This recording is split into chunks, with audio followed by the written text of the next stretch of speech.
Bonjour à tous. Bienvenue dans ce 14e webinaire Second Souffle. Second Souffle, une association qui existe depuis 10 ans, avec comme objectif d'accompagner les entrepreneurs à rebondir avant et après liquidation de leur entreprise.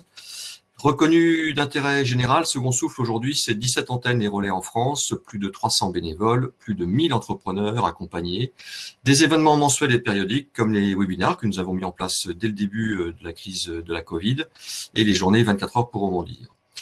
Alors, la plateforme sur laquelle vous êtes vous permet de répondre à des questions et de rentrer vos questions. Donc, vous avez l'onglet en haut chat pour discuter entre vous, l'onglet questions pour poser vos questions en cliquant sur le bouton en bas. Et sur chaque question, vous pouvez voter sur les questions des autres participants pour amener plus de votes. Et attention, si vous cliquez une deuxième fois, ça annule votre vote. Si vous avez des soucis techniques, c'est là-haut. Voilà, donc aujourd'hui, nous avons donc le Nicolas Doucerin, qui est parmi nous, et son invité, Xavier Gileron. Messieurs, bonjour. William. Bonjour William, bonjour Nicolas. Bonjour à tous. William, il y a un petit problème sur ta caméra, là. C'est un peu flou sur la gauche, là. Je ne sais pas ce qu'il y a. Ah, c'est normal. C'est normal? Bon. J'ai toujours été un peu flou sur le côté gauche. Ah, bah ça arrive. Bon, écoutez, déjà, une fois de plus, c'est un vrai plaisir de vous retrouver aussi nombreux pour ce nouveau webinaire. Alors, sur un thème, comme l'a évoqué William, extrêmement sensible. Nous allons parler tribunal de commerce, nous allons parler liquidateur, administrateur judiciaire, robe noire. C'est un sujet parfois extrêmement stressant, extrêmement anxiogène, et en même temps, ça peut faire partie parfois de la vie d'une entreprise que de passer effectivement par les tribunaux. Alors aujourd'hui, on a souhaité s'entourer d'un expert, d'un fidèle aussi, puisque notre ami Xavier est présent très régulièrement, pour ne pas dire peut-être à tous, hein, Xavier, non? Comment? Tu as participé à tous les webinaires depuis… Quasi une grande partie, oui, tout à fait. Oui, une grande partie. Voilà.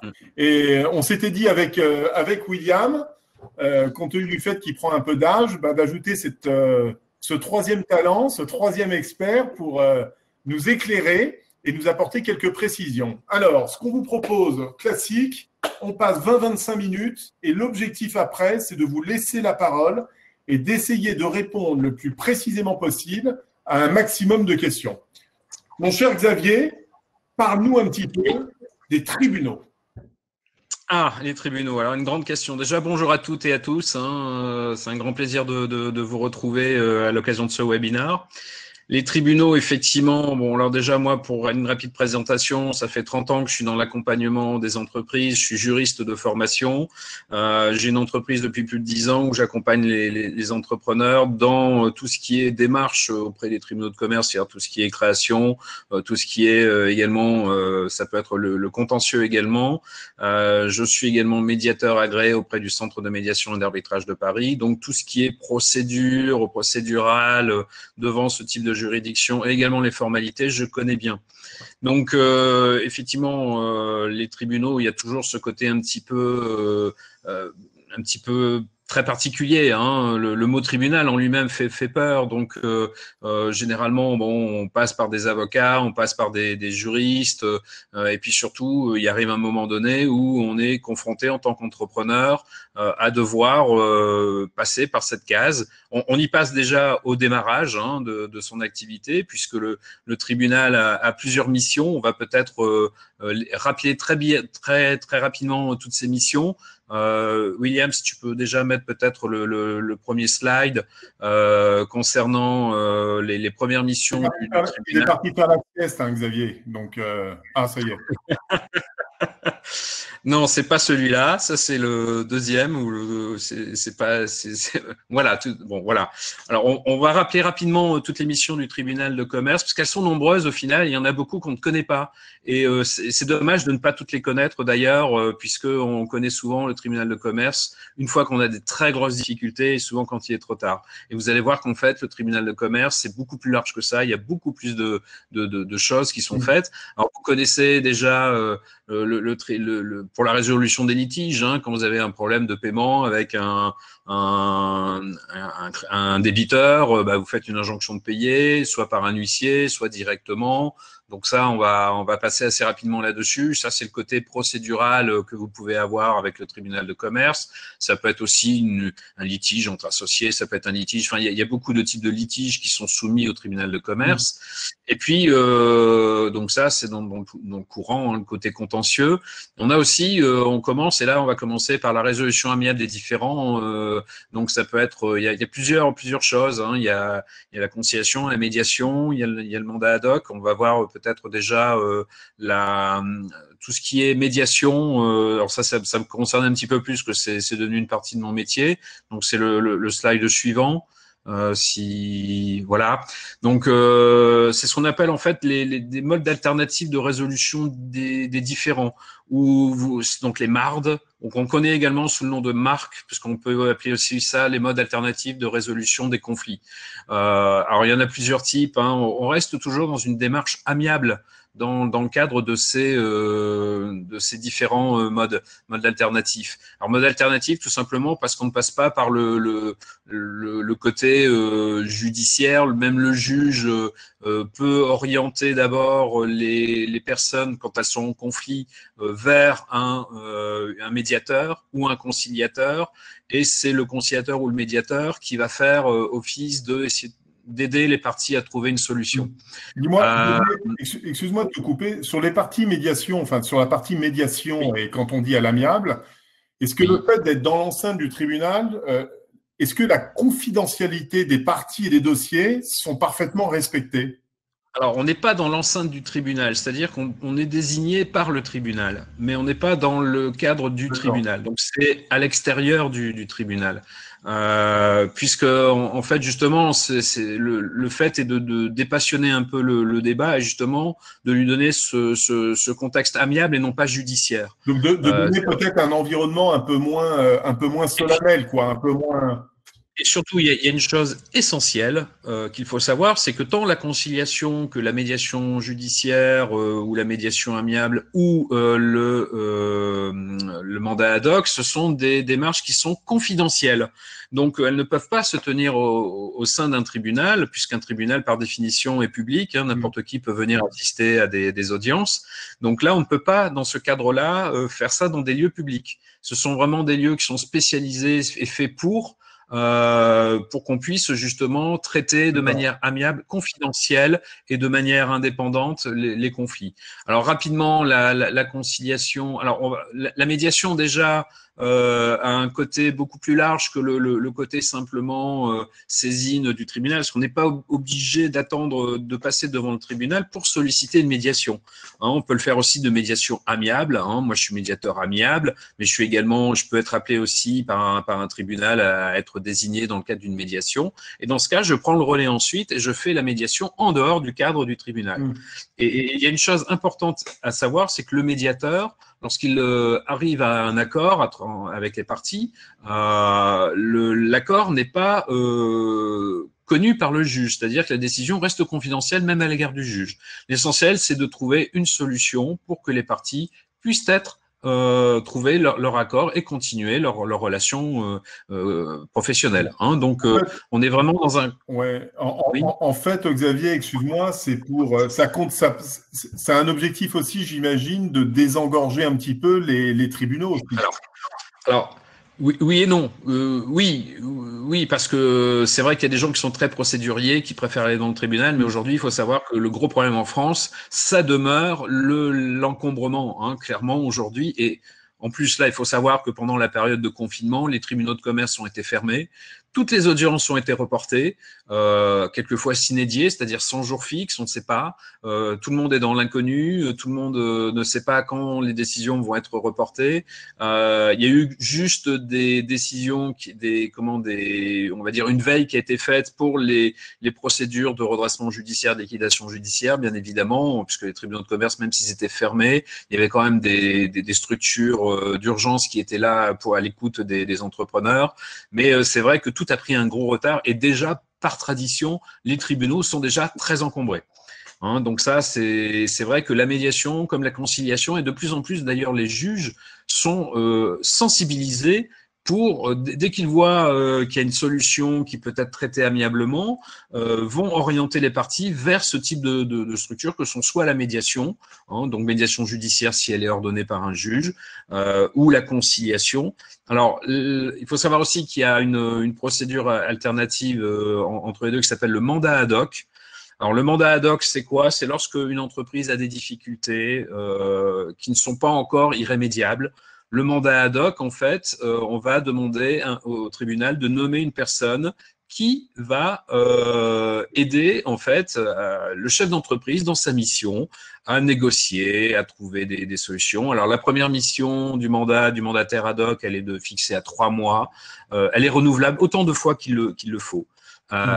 Si le mandat ad hoc ne suffit pas, on peut passer ensuite à la conciliation. La conciliation, c'est quoi? C'est tout simplement, on demande au juge de nommer un conciliateur. Là, la mission du conciliateur, par contre, est beaucoup plus courte. L'objectif est pratiquement le même que celui du mandat ad hoc, mais on est dans un cadre beaucoup plus réglementé et surtout beaucoup plus réduit. C'est-à-dire que la mission du conciliateur, elle est de 4 mois et elle peut être prolongée d'1 mois. Donc, c'est 5 mois maximum, une conciliation. Et surtout, le conciliateur a la possibilité, tant le mandataire ad hoc va négocier pour le compte de quelqu'un, c'est un mandat ad hoc donc à cet effet, le conciliateur, lui, va avoir un rôle un petit peu au-dessus des parties, un petit peu entre pratiquement un rôle d'arbitre, même s'il rend pas de jugement, il peut émettre des propositions. Il faut le savoir, et ça peut elle-même être des propositions très importantes qui peuvent toucher la structure de l'entreprise, il faut le savoir. Donc on est quand même dans quelque chose, on reste encore dans le contexte amiable, mais c'est toujours sous contrôle du juge, puisque à l'issue tant de la médiation judiciaire, le médiateur va simplement rendre un avis au juge en disant « j'ai trouvé une médiation » ou « je n'ai pas trouvé de médiation », sans rentrer dans le détail. Il ne va pas dire, par exemple, s'il y a eu un échec, qui est responsable de la médiation, de l'échec de la médiation. Il n'a pas le droit de le faire, mais simplement dire « oui, il y a eu une médiation », « non, il n'y a pas de médiation ». La conciliation, on est dans un rapport un petit peu plus complet, puisque là, le juge va avoir un état de tout ce qui est fait, qui a été fait par le conciliateur, et idem pour le mandat ad hoc, on est dans la même logique. Et donc, toutes ces procédures en amont du conflit devant le tribunal de commerce, sous le contrôle d'un juge, néanmoins, puisque c'est lui qui décide d'orienter les parties vers une médiation ou vers une conciliation, tout ça va se faire dans un cadre effectivement, qui n'est pas judiciaire et qui concerne en fait des entreprises qui en sont à avoir des difficultés, mais ces difficultés ne sont pas insurmontables.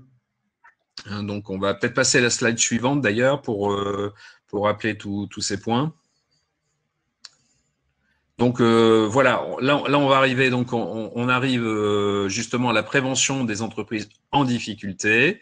Donc on reprend un petit peu ce que je disais tout à l'heure, mais en anticipation, également le mandat ad hoc, donc avec les codes les articles du code du commerce qui sont indiqués, mandat ad hoc, conciliation. La sauvegarde, là, on passe déjà dans un cap au-dessus. C'est-à-dire c'est progressif. Tout ça est progressif, en fait. Il y a une échelle d'intervention qui peut se faire avant de connaître. Alors, la sauvegarde, là, par contre, on est déjà dans un processus un peu plus judiciaire puisque ça fait l'objet d'un jugement. Il y a un jugement de sauvegarde. Et là, on est sur quelque chose où le jugement de sauvegarde va être opposé et opposable à l'ensemble des tiers et notamment des créanciers de l'entreprise. Hein, on n'est pas encore dans le redressement judiciaire, puisqu'il y a une possibilité de pouvoir encore se dire, voilà, c'est des difficultés, et c'est notamment le cas, par exemple, avec une période telle que la crise du Covid-19, on va avoir un certain nombre d'entreprises qui vont avoir des difficultés qui leur sont venues d'un seul coup, qui vont paraître insurmontables, où l'entreprise pourtant a encore un peu de liquidité, n'est pas en cessation de paiement. Hein, c'est important, on n'est pas encore en cessation de paiement là, hein, mais qui a besoin d'avoir une officialisation de son de ses problèmes, et que et qu'il y ait un jugement qui vienne en fait amener un cadre juridique et judiciaire. Donc là, pareil, hein, il va y avoir un jugement, donc il va y avoir une période d'observation, il va y avoir un peu comme le redressement judiciaire, hein, qui va pouvoir être établi, et il va y avoir un plan. Il va y avoir plusieurs en fait possibilités à l'issue de la sauvegarde. Soit il y a un plan de sauvegarde qui est mis en place, hein, avec une renégociation, par exemple, des échéances avec les créanciers, avec les banquiers, avec l'URSSAF, donc on est un peu toujours dans la même logique que le redressement judiciaire, mais sans cessation de paiement, j'insiste. Il peut y avoir aussi, s'il n'y a pas d'issue possible à l'issue de la sauvegarde, ça peut être une orientation vers le redressement ou la liquidation judiciaire. Et enfin, il peut y avoir tout simplement à l'issue du plan de sauvegarde une fermeture du plan parce que les problèmes ont été résolus. Hein, et je pense qu'il va y avoir je vois effectivement sauvegarde, il y a le gel des créances, tout à fait, hein, il y a le gel des créances.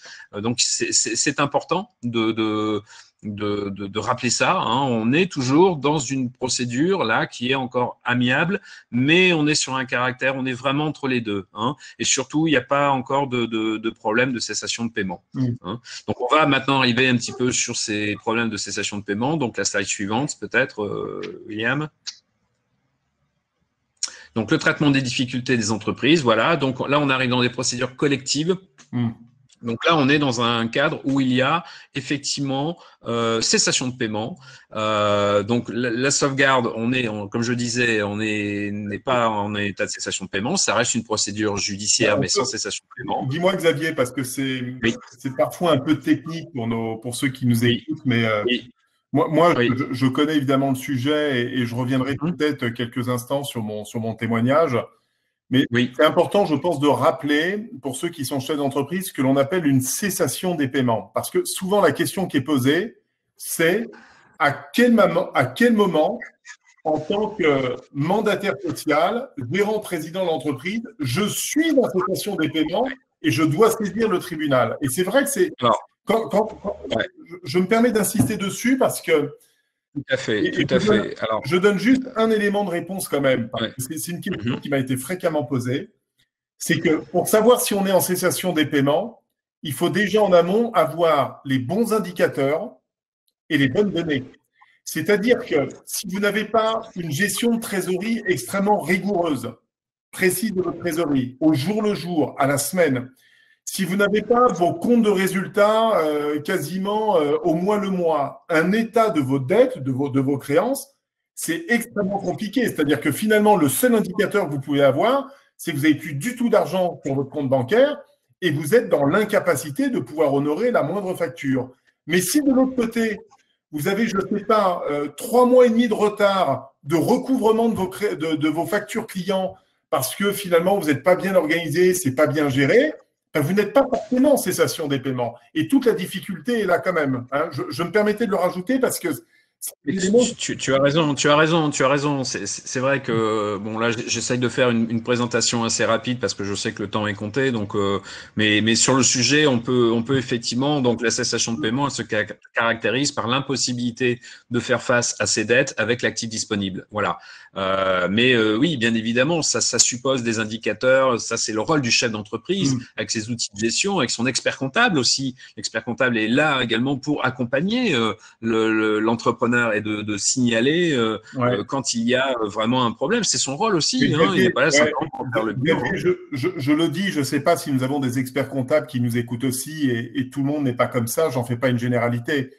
Mais ce que j'ai souvent reproché, moi, à mes experts comptables, c'est qu'ils nous donnent une photo de l'entreprise avec toujours 4 mois de décalage.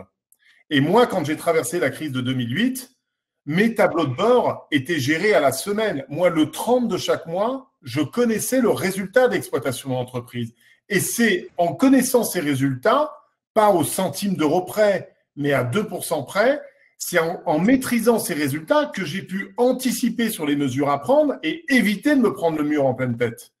Ce que je veux dire par là, c'est qu'il ne faut pas souvent attendre le bilan. Souvent, par exemple, une entreprise termine son bilan le 31 décembre d'une année, mais tu sais bien que beaucoup de bilans arrivent fin mars, fin avril, fin mai. Et si tu découvres la photo de ton entreprise fin avril, fin mai, dans un certain nombre de cas, c'est parfois déjà trop tard. C'est très vrai, notamment, surtout avec les entreprises qui sont, là je vais rentrer un petit peu technique au niveau du régime simplifié de la TVA, par exemple, où il y a une situation de TVA qui est faite tous les 3 mois. Donc, ce qui signifie aussi qu'une entreprise, c'est pas non plus quelque chose qui se gère au jour le jour, c'est quelque chose qui s'anticipe, et ça s'anticipe avec des outils et des accompagnateurs. Ouais. Après, je connais ce que tu dis est une vérité.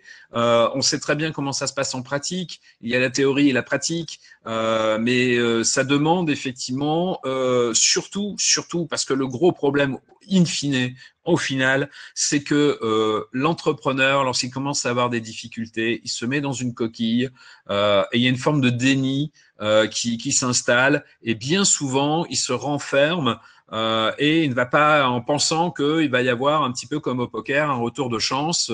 Malheureusement, bien souvent, c'est comme au poker, on perd plus qu'on ne gagne. Donc, c'est très compliqué parce qu'il y a un côté psychologique. On y reviendra peut-être après dans les questions aussi sur se sentir à l'aise au niveau du tribunal de commerce, qu'il y a un côté psychologique. Là, on est sur la partie technique, mais il y a un côté psychologique énorme. Mais aussi, la psychologie du chef d'entreprise, elle est primordiale. C'est-à-dire que le chef d'entreprise ne peut pas rester seul. Je sais qu'au cours des webinaires précédents, tu l'as répété plus d'une fois. Un chef d'entreprise ne peut pas réussir seul, ne peut pas rester seul. Il doit s'entourer de compétences, de personnes qui sont là aussi quelquefois pour le remettre sur les rails ou lui donner un grand coup de pied aux fesses, parce que on a cette tendance. Moi aussi, je suis entrepreneur. Parfois, on est sous le boulot, on croule sous le boulot, on a la tête dans le guidon et on n'arrive pas du tout à faire la part des choses, et on se laisse, les jours passent, mais au final, les problèmes s'accumulent. Et il arrive un moment où, souvent, quand on se réveille, il est trop tard, tout simplement. Tu as raison, Xavier. D'ailleurs, j'espère que tu as un bon coach, un bon référent pour donner un bon coup de pied dans le derrière de temps en temps. Ça fait toujours du bien. Et moi-même, d'ailleurs, j'en ai bénéficié. Mais non, plaisanterie mise à part, j'aimerais revenir sur un point essentiel par rapport à mon expérience. Pour ceux qui me suivent, qui me connaissent, et ceux qui me connaissent un petit peu moins, j'ai géré une entreprise qui a généré pendant 12 années 35% de croissance par an. La faillite de Lehman Brothers est arrivée le 15 septembre 2008. Mon entreprise a perdu 55% de son chiffre d'affaires. En l'espace de 9 mois, j'ai perdu un peu plus d'1 600 000 €. Et le 30 juin 2009, je n'ai pas eu d'autre choix que de me mettre en redressement judiciaire. C'est vrai que ne connaissant pas ce monde-là, il y a une chose qui a été très importante, et je vais rentrer dans des faits extrêmement concrets, c'est que quand j'ai su que j'allais au redressement judiciaire, comme je ne maîtrisais pas tout cet environnement-là, j'ai pris 2 actions. D'abord, je suis allé dans un tribunal à Nanterre, en session publique, notre ami Xavier l'a rappelé tout à l'heure, pour voir déjà comment ça se passait, pour déjà essayer de dédramatiser un petit peu la situation, essayer de comprendre ce qui allait m'attendre le jour où je serai moi-même présent pour aller défendre mon projet d'entreprise. La deuxième chose que j'ai faite, c'est que je me suis renseigné pour aller rencontrer un administrateur judiciaire. Parfois, ils acceptent volontiers, mais j'ai passé 1 heure pour justement comprendre ce que j'avais déjà le droit de faire en tant que dirigeant et ce que je n'avais pas le droit de faire. Je vais vous donner un exemple très concret. Je savais que j'allais me mettre en redressement judiciaire mon entreprise. J'avais encore 200 000 € de trésorerie, mais je savais que j'allais approcher de la cessation des paiements.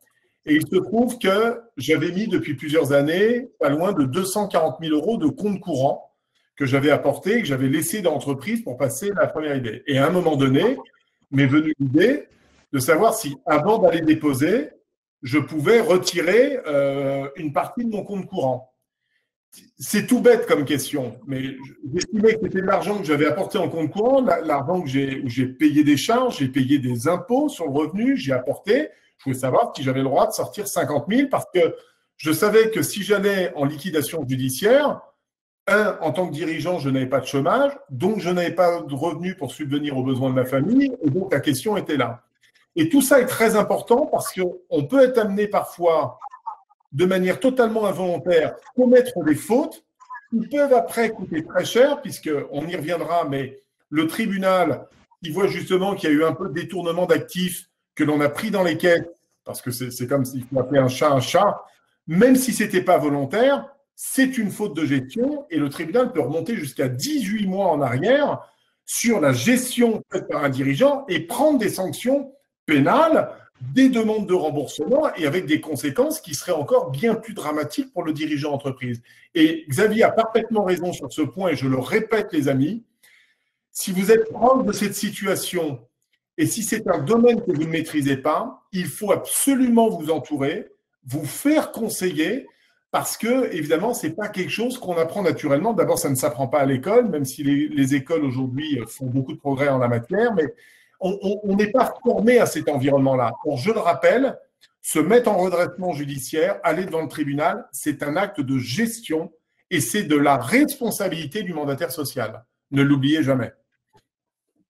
Tout à fait, non, mais tu as parfaitement raison de le rappeler, notamment au niveau des sanctions également, puisque il est de l'obligation du dirigeant d'entreprise de saisir le tribunal lorsqu'il sait qu'il est en état de cessation de paiement. Sinon, comme tu l'as dit fort justement, le fait de laisser la situation pourrir, ça peut avoir une conséquence derrière, d'avoir une condamnation, une sanction, notamment d'interdiction de gérer, et surtout lorsque la faute du dirigeant est reconnue, lorsqu'on est en société protégée par une responsabilité illimitée, que c'est la SARL ou la SAS ou le URL ou la SASU, cette responsabilité limitée peut tomber à cause de la sanction qui est faite, la faute de gestion, hein, et dans ce cas-là, le dirigeant devient responsable sur ses biens personnels également.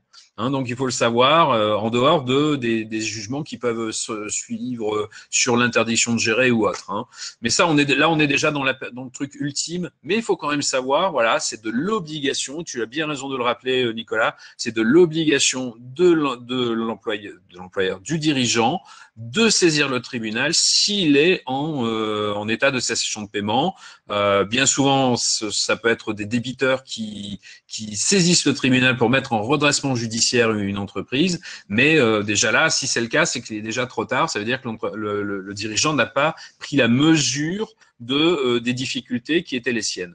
Hein, donc effectivement, là, on arrive donc sur les procédures collectives, procédure de sauvegarde, mais on n'est pas encore en cessation de paiement. Par contre, quand on est en cessation de paiement, et on vient d'en parler longuement, il y a la première phase qui est le redressement judiciaire, hein, que Nicolas, tu as déjà évoqué le sujet.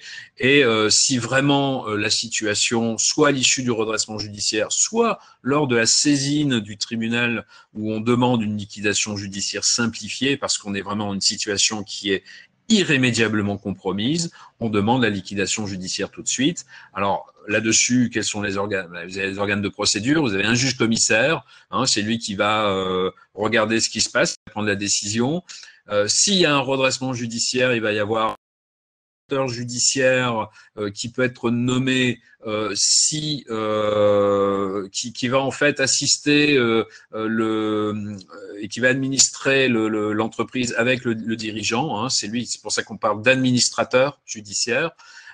Vous avez également le mandataire judiciaire. Le mandataire judiciaire, c'est celui à qui on écrit pour dire bah voilà, j'ai une créance et d'autant, et qui fait office également de liquidateur en cas de liquidation judiciaire. Donc là, il n'y a pas d'administrateur judiciaire puisqu'il n'y a plus d'administration de société. Il va liquider la société. Et ensuite, il y a le commissaire priseur. Et ça aussi, Nicolas, tu en parleras peut-être avec ta propre expérience, lorsque forcément les actifs de l'entreprise doivent être vendus pour essayer de renflouer un peu les dettes. Il y a des ventes aux enchères qui sont faites à quelquefois des prix extrêmement bas. On va peut-être passer la slide suivante, William. Il n'y en a plus beaucoup, hein. On va bientôt terminer ce côté technique. Et puis surtout, on va surtout essayer de répondre aux questions parce que mine de rien, Voilà, il y a ouais, tout à fait. énormément de questions. Hein, donc voilà, donc là c'est un slide qui rappelle en fait les différences qu'on a déjà vues, hein, le mandat ad hoc, la sauvegarde, la conciliation. Donc on est avant la cessation de paiement. Hein, vous voyez ce qu'on a rappelé. Donc la sauvegarde, il y a une période d'observation, enfin tout ce qu'on a vu tout à l'heure. Hein, ou alors quand on est en cessation de paiement depuis moins de 45 jours. Soit ça peut être l'échec de la conciliation, on l'a vu aussi, ou alors directement un redressement judiciaire qui est saisi, alors, soit un plan de redressement, là aussi Nicolas tu pourras peut-être en dire deux, trois mots, ou alors s'il n'y a pas possibilité de mener à bien un plan de redressement, ben souvent c'est l'échec, on passe à la liquidation judiciaire et il peut y avoir des cessions d'actifs et une cession d'entreprise éventuellement, ce qu'on appelle une reprise à la barre, hein, vous avez peut-être déjà entendu ce terme-là, on reprend à la barre une entreprise pour quelquefois l'euro symbolique, puisqu'il y a une liquidation, on va reprendre simplement l'activité, pas forcément les salariés, pas forcément l'actif, puisqu'il y a une vente. Mais il peut y avoir. Ou partiellement, Xavier, il y a tous les cas de figure. Il y a énormément de cas de figure, donc on ne peut pas rentrer dans le détail, parce que ce serait vraiment, on pourrait faire 12 heures là-dessus. Ouais. Mais bon, ce qui était important, c'était de rappeler toutes les missions du tribunal de commerce. Et il y a un dernier slide, William, si tu peux l'envoyer, qui bien sûr est celui des formalités, hein, puisque vous connaissez tous ça, ne serait-ce que pour votre dépôt de compte annuel, ça fait partie des formalités. Mais on est aussi, voilà, ils ont un rôle, tout simplement technique, c'est le greffe du tribunal qui s'en occupe. Donc ça, ce sont toutes les missions du tribunal de commerce, mais vous l'avez bien compris, il y a quand même beaucoup de missions qui sont en amont amiables, qui ne sont pas suffisamment aujourd'hui utilisées, et il faut pas hésiter à le faire. Il faut pas oublier non plus que le tribunal de commerce est une juridiction consulaire, avec des juges qui ne sont pas professionnels, mais qui sont des anciens entrepreneurs ou des entrepreneurs en activité. Donc, on est jugé, comme on dit, par ses pairs. Hein. Bien évidemment, il y a toujours ce côté un peu, on en a parlé tout à l'heure en introduction, et aussi comment se sentir à l'aise, parce que le tribunal en lui-même ne met pas à l'aise. Et là, j'en viens sur le côté psychologique. Il est bien évident que lorsqu'on rentre dans un tribunal, on rentre dans un décorum spécifique, notamment quand on est en redressement ou liquidation judiciaire. Lorsqu'on passe devant le juge, il y a aussi un procureur de la République qui est là. Donc parfois, on peut avoir cette impression de se dire, je dépose mon bilan, j'ai l'impression d'être un délinquant. Et c'est vrai que ce côté psychologique est quand même très très dur, il faut le savoir. Ouais. C'est pas évident, hein. Il faut être bien préparé à cela, hein, psychologiquement. Ouais, alors honnêtement, on y est pas très préparé. Pour l'avoir vécu et pour avoir été au tribunal de commerce de Nanterre, je peux vous garantir que c'est sans doute l'une des périodes les plus difficiles. Moi, ce qui m'a toujours choqué la première fois où je suis rentré dans le tribunal de commerce de Nanterre pour présenter mon entreprise, j'étais accompagné de mon avocat, de mes représentants des salariés. Et j'ai vu s'affairer autour de moi une dizaine de robes noires, discutant des dossiers comme si on était au marché. Dossier numéro 231, l'entreprise Solic. Elle devait passer à quelle heure À 10 heures. Non, mais moi, je venais pour 5 minutes. Le dossier va être réglé rapide. Tu me passes à 9 heures et puis tu passes l'autre à 10 heures. C'est bon. Et c'était terrible parce que moi, j'étais là. Je savais que la vie de mon entreprise allait se jouer dans quelques instants. Et j'avais l'impression d'être traité comme un vulgaire numéro. Et c'est ça. Vous savez, un peu comme on est parfois à l'hôpital avec des médecins, ou parfois quand on est atteint d'une maladie terrible, je vais prendre par exemple le cancer pour un membre de ma famille qui a été impacté, et vous avez parfois des médecins qui gèrent ça toute la journée. Pour eux, c'est d'une banalité enfantine, c'est un dossier parmi tant d'autres, alors que quand ça nous touche personnellement, c'est notre maladie, c'est notre cancer, c'est notre combat. Et je l'ai vraiment vécu comme ça, comme une agression. Et le deuxième élément qui était très impressionnant, mais qui est propre au tribunal de Nanterre, c'est quand vous rentrez dans une salle bétonnée, blocos des années 70, qui peut accueillir jusqu'à 750 personnes, que vous retrouvez à 10 dedans, avec toutes ces robes noires, vous avez vraiment le sentiment d'arriver avec les deux menottes, les poignets droits devant, et vous attendez l'échafaud avec la guillotine, parce qu'on va juger de votre dossier finalement en très peu de temps. Alors là où Xavier a parfaitement raison, c'est qu'on a affaire à nos pairs et que si on prépare bien son dossier, si on y va avec de la conviction, avec de bons arguments, des données chiffrées, maîtrisées, où on est capable de répondre aux questions. Il y a aussi parfois beaucoup d'écoute, une bonne analyse, et l'objectif, c'est pas forcément de vous mettre au tapis j'allais dire, de planter l'entreprise. Et tout ça, ça se prépare. C'est pour ça qu'on voulait témoigner avec vous aujourd'hui, vous apporter un certain nombre d'éléments. Vous allez d'ailleurs retrouver à l'issue de ce webinaire, vous allez retrouver l'ensemble des slides qui ont été exposés par Xavier. Et si tu le veux bien, Xavier, je vais proposer qu'on passe aux questions parce qu'elles sont nombreuses et on va essayer de répondre précisément et si possible rapidement pour essayer de répondre le plus largement possible. Ça marche. Oui, merci messieurs, c'est passionnant, ça se bat dans le chat, ça se bat dans les questions. On va commencer par la première question qui a été posée dès le début du webinaire. Xavier, quand tu as commencé à parler des mandats ad hoc, Martine demande si les demandes de résolution des litiges sont payantes. Alors oui, il y a toujours un coût, bien évidemment. Il faut savoir que c'est le juge qui va fixer la rémunération du mandataire, comme il va fixer la rémunération du conciliateur. Hein. Malheureusement, il n'y a rien de gratuit. Il y a toujours une rémunération, tout simplement parce qu'il ne faut pas non plus oublier que le mandataire ad hoc va avoir une mission qui va être complètement pour le bien aussi de l'entreprise, c'est-à-dire qu'il va quelque part faire une prestation de service, on va dire ça quelque part. Donc oui, il y a une rémunération et donc ça c'est quelque chose qu'il faut prévoir. Alors attention, oui, ça ne se négocie pas, ce sont des barèmes réglementés. C'est valable aussi pour dans le cadre d'un redressement judiciaire.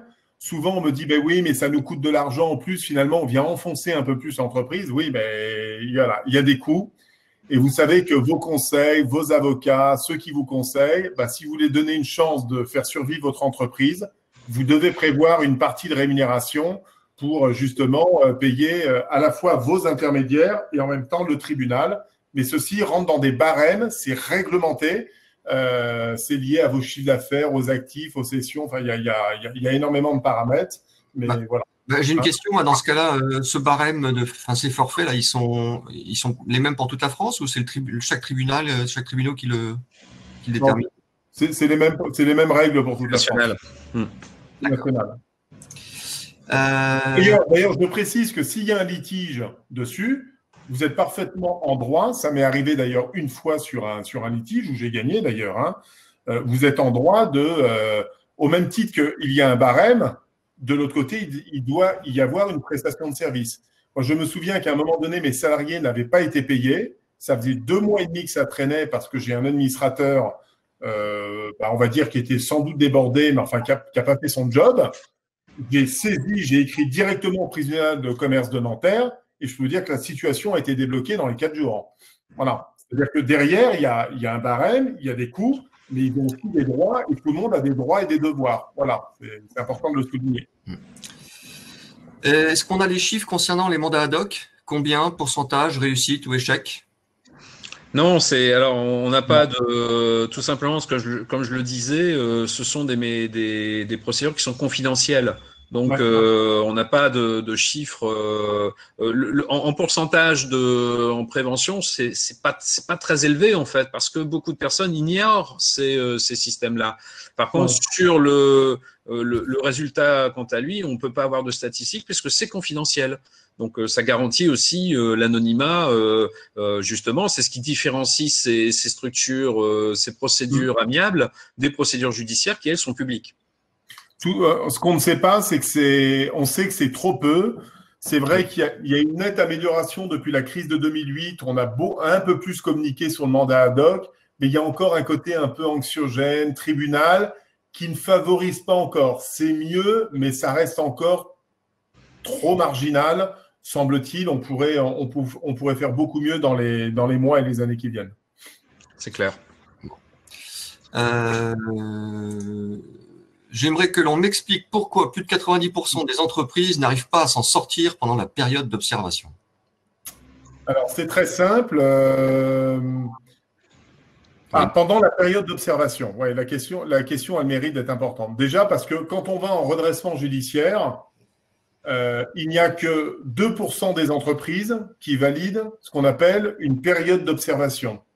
Et lorsque le plan de continuation est validé, il peut être validé après 6 mois, 12 mois et jusqu'à 18 mois. Vous avez 90% de ces entreprises qui n'arrivent pas au bout de leur plan de continuation. Bon, ça a été le cas de mon entreprise. Moi, j'ai tenu 5 ans, précisément. Pourquoi est-ce que je n'ai pas réussi? Parce que finalement, c'est très simple. C'est qu'une fois que le plan est validé, dites-vous que vous êtes figé dans le marbre. Et généralement, si je prends le cas de mon entreprise, je l'ai vu derrière dans les commentaires du chat, certes, lorsque vous mettez en redressement judiciaire, c'est le gel intégral de toute votre dette. Votre dette est gelée, vous ne rembourserez plus rien pendant 1 an et on va négocier un rééchelonnement de cette dette, d'accord, sur un délai de 3 ans, 4 ans, 5 ans, jusqu'à 10 ans au maximum. Quand vous êtes comme une entreprise comme la mienne, qui a perdu 55% de son chiffre d'affaires, vous êtes bien d'accord que même si la dette qui correspondait à une taille qui était le double, en l'occurrence à l'époque mon groupe faisait 10 millions, la dette qui est ramenée, que vous devez régler, étalée sur la durée, mais sur un chiffre d'affaires qui est 2 fois moindre, vous imaginez bien que cette dette, elle est quand même extrêmement conséquente. Et le combat que vous devez mener chaque année, c'est de dégager suffisamment de bénéfices et par définition de trésorerie pour être en capacité de payer votre annuité. En l'occurrence, moi, c'était en février de chaque année. Et si vous n'arrivez pas à payer votre échéance, vous avez de grandes chances de partir directement en liquidation judiciaire. Et le deuxième élément qui est très important, c'est que comme votre plan est figé dans le marbre, les actions sont inaliénables. Vous ne pouvez pas augmenter, vous ne pouvez pas céder l'actif, faire rentrer. Tout ça est très compliqué, c'est très figé. Mais en fait, cette forme de rigidité complexifie énormément. C'est donc un deuxième combat pour le chef d'entreprise, en plus d'être moins attractif, en plus d'être toujours auprès des 2 banques Thémis ou de l'UBAC, où vous êtes connoté au fer rouge, parce qu'on sait quand vous êtes passé par une de ces 2 banques, eh bien, par définition, c'est que vous êtes passé par la Caservie, que de répondre à des appels d'offres, eh bien, ça devient quand même beaucoup plus compliqué, que de remporter le nouveau marché, c'est beaucoup plus compliqué. Finalement, vous devez mener votre entreprise, mais avec 3-4 boulets bien lourds au niveau des chevilles. Et donc, le combat est très compliqué. Et c'est ce qui explique vraisemblablement que 90% des entrepreneurs n'arrivent pas à aller jusqu'à la fin de leur plan de continuation. Et je rajouterais juste à ce que tu viens de dire, Nicolas, c'est aussi un peu typiquement français aussi, puisque justement, lorsqu'on arrive devant le tribunal, bien souvent, il est déjà trop tard, hein, il faut le reconnaître, même au niveau du redressement judiciaire, et tout simplement parce que l'entrepreneur, en France, on n'a pas cette culture de l'échec, c'est-à-dire l'échec est vraiment vécu comme une honte.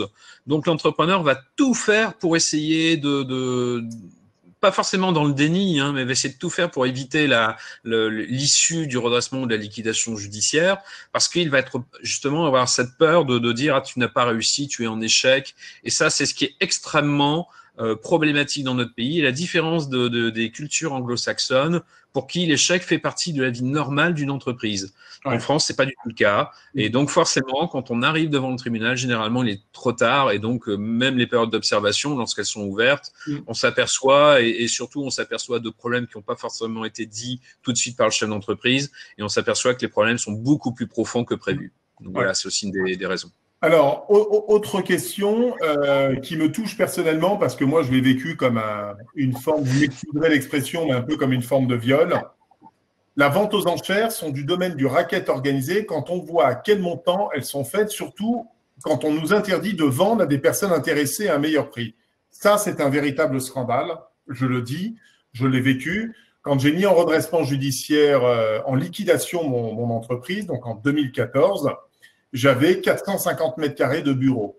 Dans ces bureaux, il y avait quoi? Il y avait du mobilier de bureau, donc des bureaux, des cloisons, des chaises, des ordinateurs, des PC, des tablettes, des Mac, des serveurs, des téléphones, un photocopieur, vous imaginez tout le matériel. Ça a été quelque chose de dingue parce que j'ai vu débouler un matin un huissier qui m'avait donné rendez-vous à 10 heures. J'ai vu un homme s'installer à un bureau, sortir son imprimante et son PC et m'annoncer qu'une dizaine d'acheteurs, que j'appelle moi personnellement des pillards, et je pèse mes mots, des pillards, vous ouvrez les portes, préalablement l'huissier est arrivé et il a indiqué le prix du matériel. Et j'ai vu des chaises qui étaient en vente à 10 € quand je les avais achetés 2-3 ans avant, tous ceux qui savent que le mobilier de bureau coûte très cher, chaque chaise avait coûté à peu près 300 € pièce. Vous imaginez, il y en avait une quarantaine dans mon open space, d'accord? Il les vendait à 10 €. Et ça a été un véritable scandale. Donc, il ouvre les portes à 10 heures. Imaginez une bande de sauvages se ruant dans l'open space, arrachant les ordinateurs avec les prises, prenant les chaises, les camions étaient garés, il passe devant l'huissier, il dit j'achète ça, 110 € monsieur, il fait son chèque, il part avec le matériel et vous vous retrouvez après avec un local qui est défoncé. Évidemment, ils prennent aucun soin au matériel, aux prises et à tout ce qu'il y a. Et vous avez vendu ça pour des queues de cerises alors que vous aviez acheté ce matériel très cher. Et ce qui est scandaleux, c'est que j'avais demandé à l'huissier pour acheter moi-même du matériel parce que quand il me vendait mes tablettes, mes iPads au tarif de 30 €, alors que ça en valait sur le marché de l'occasion peut-être 250-300, j'ai dit écoutez, vous embêtez pas à les vendre à 30 €, je vous fais un chèque perso et je vous rachète les 5 tablettes. Et il m'a répondu non, monsieur Doucerin. Un chef d'entreprise n'a pas la possibilité de racheter le matériel appartenant à son entreprise. Donc, il y a une seule combine pour ça, et je vous le dis, les amis, c'est, vous dites, vous prenez un ami, vous lui donnez l'argent, il se présente pour lui, d'accord, et vous lui faites racheter directement et vous débrouillez derrière. Mais je suis d'accord, c'est un véritable scandale, je l'ai très, très mal vécu, mais vraiment très mal vécu, et il faut vraiment contourner le système, et il faudrait d'ailleurs le réformer parce que c'est un pur scandale. Voilà. C'est mon coup de gueule du jour, William. Oui, enfin, si c'était pour acheter du matériel Apple, 30 €, c'est ce que ça vaut. Hein, donc, voilà. Oui, bon, tes remarques à 1 €, bon, franchement, ça n'importe rien. Quoi. Non, mais c'est vrai ce que tu disais, Nicolas. C'est très, très surprenant comment ça se passe une vente aux enchères. C'est une nouvelle frustration puisque c'est aussi l'actif de son entreprise qu'on a chèrement acquis, qu'on voit disparaître en quelques minutes avec des gens qui sont là avides de faire la bonne affaire. Voilà, bon, mais ce sont les règles du jeu, hein, malheureusement. Et là, pour le coup, ça se passe comme ça dans tous les pays. Hein. Quelquefois, c'est même pire. Hein. Donc voilà, faut savoir que c'est quelque chose de très très particulier. Là, on n'est plus devant le juge, on est devant le commissaire-priseur, mais on a vraiment quelquefois envie de lui mettre une paire de claques dans la figure parce qu'on se dit c'est un peu de l'arnaque et surtout on se dit quelle est la légitimité de ces commissaires-priseurs de fixer un prix complètement aléatoire. Oui, alors, quelle est leur expertise là-dedans Xavier, ils ont une réponse. Moi, j'ai eu la réponse de Ben, c'est qu'ils me disent voilà, quand on a une accumulation de liquidation, le marché est saturé en mobilier de bureau ou autre, et eux, ce qu'ils veulent, c'est brader, vendre et terminer leur mission, point barre. Leur réponse est là. Mais ce qui n'est pas normal, c'est que si à la limite, ça ne nous intéresse pas et on n'a pas la possibilité d'avoir d'autres acquéreurs, bon, bah, à la limite, admettons, mais on ne devrait pas l'interdire. C'est ce que je veux dire par là. Voilà. Allez, non, mais c'est clair. On va essayer de répondre parce qu'il y a énormément de questions. Alors, qui décide de la conciliation? Le médiateur? Est-ce qu'elle peut être demandée par une des parties? Allez, réponse courte, Xavier, sur celle-là. Alors, très court, la déconciliation est décidée par le juge. Hein. Pour la médiation judiciaire également, c'est le juge qui propose aux parties. Elles n'ont pas forcément le choix, mais elles ne sont pas obligées de continuer ensuite le processus de médiation. Hein, mais c'est toujours le juge qui fixe dans le contexte d'une médiation judiciaire. Dans le cas d'une médiation amiable, ce sont les deux parties et souvent les contrats aujourd'hui, les conditions générales, ce genre de choses, les contrats entre les parties prévoient de saisir un médiateur de manière commune. Donc dans ce cas, ce sont les deux parties qui choisissent le médiateur. Mais dans le cadre judiciaire, c'est toujours le juge et elle peut être demandée aussi par une des parties. Oui, tout à fait, bien évidemment. Le juge, mais aujourd'hui, les juges, notamment devant les tribunaux de commerce, sont de plus en plus sensibilisés sur la médiation. Il faut le savoir. La médiation contribue-t-elle à rétablir l'ambiance d'une équipe de travail? La médiation, équipe de travail, la médiation, c'est surtout entre un créancier et un débiteur. Elle peut être aussi faite dans le cadre de litiges avec des salariés. Oui, généralement, la médiation part d'un bon principe. Hein, on est dans le fait. Faut savoir que le médiateur n'est pas un juge. Le médiateur va simplement faire en sorte que les deux parties qui étaient sur un désaccord ou un conflit retrouvent une solution intelligente entre eux. Tout le rôle du médiateur et l'art du médiateur, c'est de faire croire que cette solution vient des deux parties. Bon, il a sa petite technique qui fait que on est sur de la maïeutique, c'est-à-dire qu'il va faire naître dans l'esprit des deux parties le fait de trouver, de faire quelque chose d'intelligent et de trouver une solution intelligente. Donc oui, une médiation, moi j'ai déjà fait des médiations où des parties qui ne se parlaient plus depuis des années, à la fin de la médiation, soit se faisaient la bise, soit se serraient la main, et je peux vous dire que pour le médiateur, c'est extrêmement encourageant de voir ça. Oui, ça contribue à une bonne ambiance, bien évidemment, le principe est là. Ça contribue, c'est toujours pareil, si ça se passe bien, c'est la même chose que dans le cadre d'un divorce. Il vaut mieux essayer de trouver un accord intelligent entre les parties et que tout le monde parte sereinement. Et puis, si ça se passe mal, on arrive à la procédure derrière. Mais voilà. Tout à fait. Une question pour clarifier les choses qui sont pas tout à fait claires pour tout le monde. Quelle différence entre cession d'entreprise en liquidation judiciaire et cession d'entreprise en redressement judiciaire? C'est une bonne question, puisqu'alors en liquidation judiciaire, faut savoir que de toute façon, il n'y a plus de décision qui appartient au dirigeant de l'entreprise. C'est le liquidateur qui va liquider, donc il va céder des actifs, c'est lui qui s'occupe de ça. Dans le cas d'un redressement judiciaire, il peut y avoir ce qu'on appelle une cession partielle des éléments d'actifs ou une branche. Ça peut être, par exemple, une entreprise qui est une holding et qui comprend plusieurs filiales. Il peut y avoir des filiales qui sont qui fonctionnent très bien, d'autres qui ne fonctionnent pas. Celles qui fonctionnent très bien peuvent être cédées. Donc, c'est un démembrement de l'entreprise et il peut y avoir une cession partielle qui est faite. Et là, il y a encore un processus, on va dire, de négociation qui peut se mettre en place. Dans le cas d'une liquidation judiciaire, la cession, c'est simplement pour récupérer de l'argent, clairement. Donc en fait, en un mot, pour répondre simplement, dans le cadre d'un redressement, vous avez a priori encore totalement la main. Dans le cadre d'une liquidation judiciaire, dans les faits, vous n'avez plus la main sur le dossier, sauf à faire passer ce qu'on appelle un cheval blanc, c'est-à-dire un ami, une relation, un conseil, sur lequel vous allez donner des éléments et qui va en fait porter une éventuelle reprise pour votre compte, mais pas de manière directe. Bon, c'est comme ça que ça se passe aussi. Il faut aussi dire les choses. Mais il y a beaucoup de dossiers qui se traitent aussi comme ça. Voilà. Je ne crois pas dire de bêtises en disant ça, Xavier. Non, pas du tout. Non, c'est exactement ça. Il y a beaucoup de stratégies dans une cession, dans un redressement judiciaire, dans une liquidation judiciaire, sauf quand c'est stratégique. Et là encore, il peut y avoir un ami qui vient reprendre pour €1 symbolique. Il y a beaucoup de choses qui se font aussi en coulisses, il faut le savoir. Donc voilà, ça dépend de son réseau. Ouais. Quel est le délai de clôture d'une liquidation judiciaire? Alors ça, je connais très bien ce sujet. Donc pour information, j'ai mis en liquidation judiciaire mon entreprise en avril 2014. Et le dossier a été clôturé en mai 2019. Donc, ça a mis exactement 5 ans.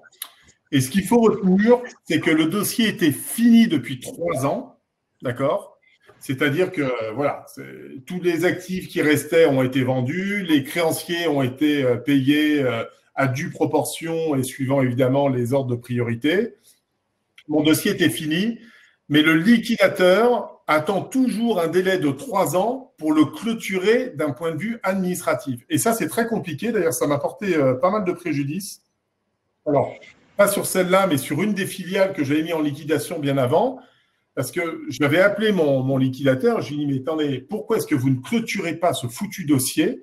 Aujourd'hui, c'est affiché encore en liquidation. On l'a clôturé depuis 2 ans. Et en fait, ils attendent le délai de 3 ans. Et c'est seulement à ce moment-là que la liquidation au sens administratif du terme est enfin clôturée. Donc, c'est quand même, globalement, c'est quand même assez long. Il faut essayer d'intervenir auprès du liquidateur si vous avez envie d'accélérer et de clôturer administrativement le dossier. Voilà. Bien. Tiens, une question, Nicolas, par quelqu'un qui nous suit, qui a regardé notre webinaire avec Anthony Strécher de GSC Association. Tu vois la question, hein, j'ai une question qui est restée depuis la dernière fois. Comment est-ce que vous avez appelé l'ADN de l'entrepreneur est actif dans ce genre de situation avec le tribunal?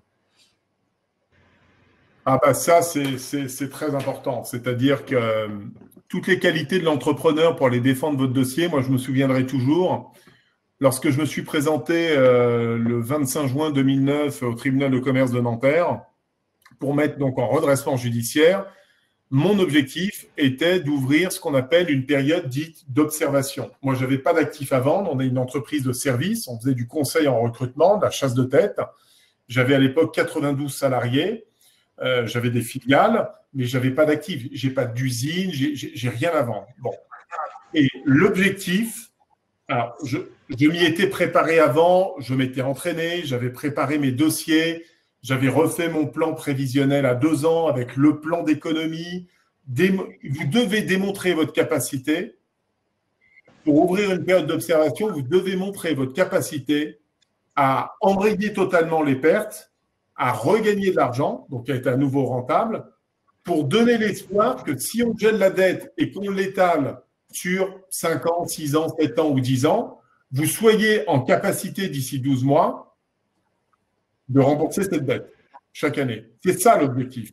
Et donc, ils vont prendre leurs décisions sur le fait si vous êtes capable de les convaincre ou pas avec les pièces que vous allez transmettre, avec les mots que vous allez employer devant le tribunal et avec le dossier qu'ils vont étudier un peu plus tard avant de rendre leur décision quelques jours après. C'est ça qui est extrêmement important. Donc, l'ADN de l'entrepreneur, il est important. Je peux vous dire que je suis rentré, j'étais pas très fier au tribunal de commerce de Nanterre pour toutes les questions qu'on a pu évoquer tout à l'heure avec Xavier.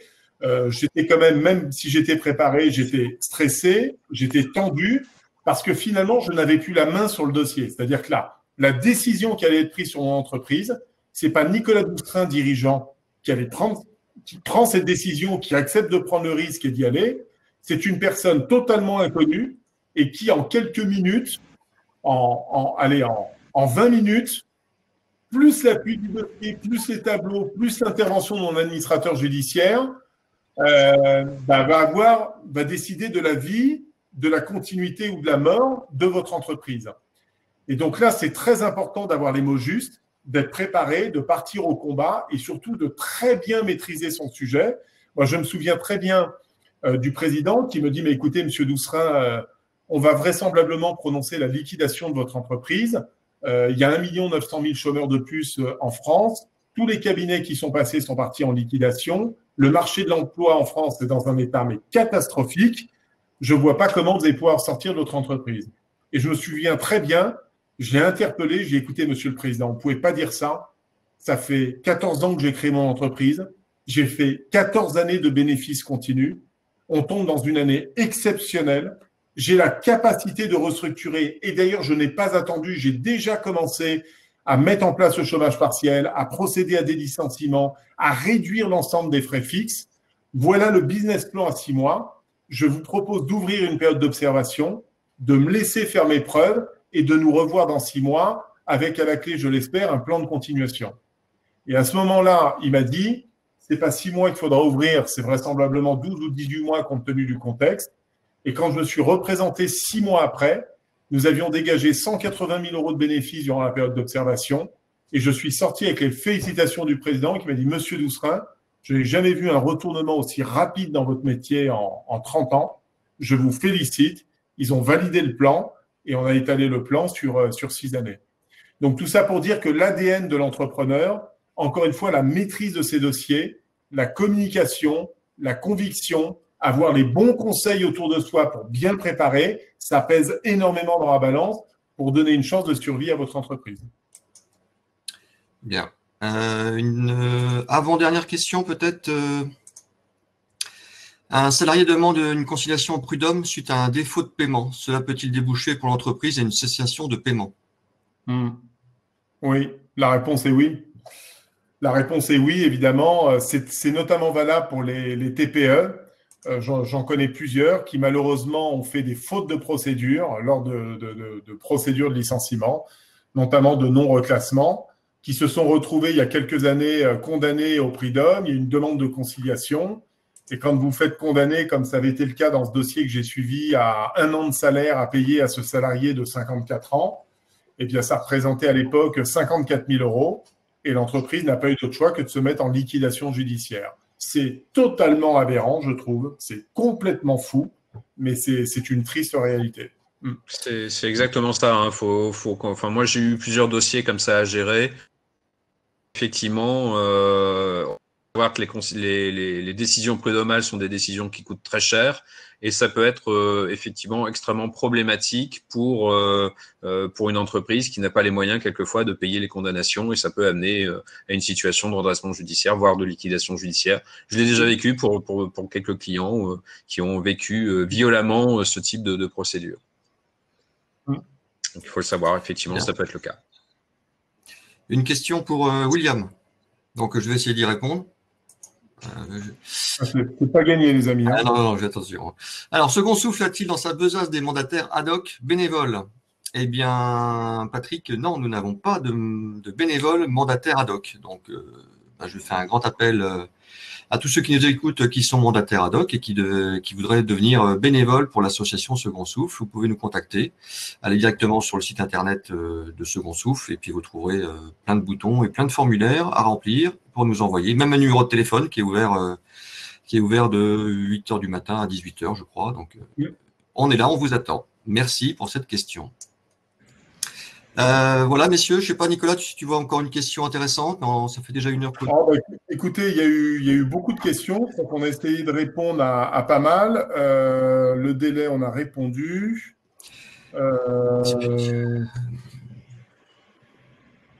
Bon. C'est un sujet qui est très vaste en même temps. Hein, donc, on pourrait en faire des heures. Hein, ouais. Très bien. Bon, messieurs, merci beaucoup. Je vous rappelle que vous recevrez d'ici demain, je pense, un email pour revoir le webinar et puis pour également télécharger les slides que vous a présenté Xavier Giron aujourd'hui. Et puis Nicolas, on va parler de qu'est-ce qu'on fait la semaine prochaine? On part en vacances ou pas?